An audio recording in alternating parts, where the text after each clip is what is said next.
J'ai une bonne et grande nouvelle à vous annoncer. La France est en crise. La crise du logement, de l'enseignement, de la dette, la crise agricole, du pouvoir d'achat, de la main-d'œuvre, de l'environnement, de l'immobilier, sans oublier la crise de la quête de sens au travail. Et ça, c'est que des bonnes nouvelles. Ben oui, parce qu'au milieu de toute crise se trouve une grande opportunité. Et il n'y a pas que moi qui le dis, hein. Einstein aussi. En chinois, le mot crise est formé de deux caractères. L'un représente le danger et l'autre l'opportunité. Savoir saisir les opportunités, c'est savoir se créer les circonstances qui vont servir vos projets. D'après une étude dirigée par M. Bergthalet, professeur à l'université du Massachusetts, pas facile à dire, hein, lancer un produit en période de crise serait le moment idéal pour le faire. En effet, les conclusions de son étude montrent qu'un produit perdure beaucoup plus longtemps, 14% en moyenne, et ça monte à 19% pour l'automobile. Alors vous imaginez toutes les opportunités qu'on va pouvoir se créer pendant toutes ces crises? Oh là là là là là, ça va être canon. Bon, je reconnais, j'exagère peut-être un petit peu. Beaucoup de gens s'inquiètent de la place qu'est en train de prendre l'intelligence artificielle dans notre société. L'IA est en train de modifier notre rapport au travail. Elle est déjà capable de dessiner des œuvres originales, d'écrire des bouquins sur des centaines de sujets différents et même de faire danser Emmanuel Macron.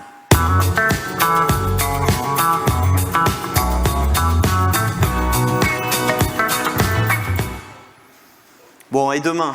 Des métiers vont disparaître, oui, c'est certain. Et alors, d'autres métiers se créeront. Franchement, qui se souvient de l'allumeur du réverbère, de la dactylo, de la demoiselle du téléphone ou encore du laitier?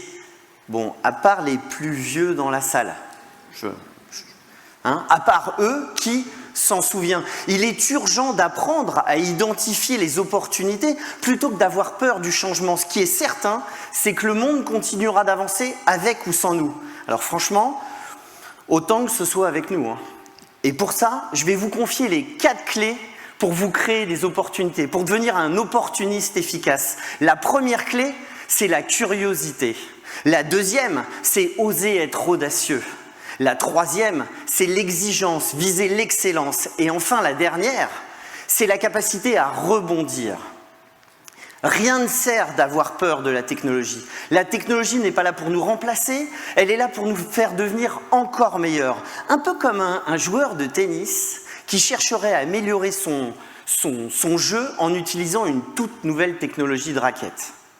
Bon, je vais vous confier un petit secret, je suis un fan de tennis. Je vois un peu ma vie comme un cours de tennis. Les lignes, c'est les règles à respecter. Le filet, les obstacles à franchir. L'objectif, l'enjeu, c'est de gagner le match, peut-être même la coupe. Les balles, ce sont les opportunités à saisir. D'ailleurs, le tennis, ce n'est rien d'autre qu'une succession d'opportunités. Et enfin, ma raquette, c'est mon outil de travail. Au départ, une raquette, c'est tout con, hein.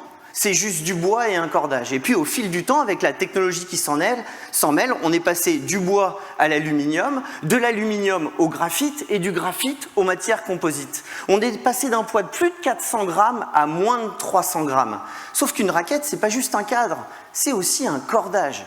D'abord en boyau de mouton. Oui, c'est pas du boyau de chat, contrairement à ce que certaines personnes laissaient entendre, c'est bien du boyau de mouton. Et puis à la fin du 19e siècle, M. Babolat, du nom de la marque que vous connaissez peut-être, a développé une technologie proche de la corde de violoncelle. Le cordage synthétique était né. Sauf qu'un cordage, c'est plus ou moins tendu, selon ses besoins, son style de jeu, sa technique, et même son envie, en fait.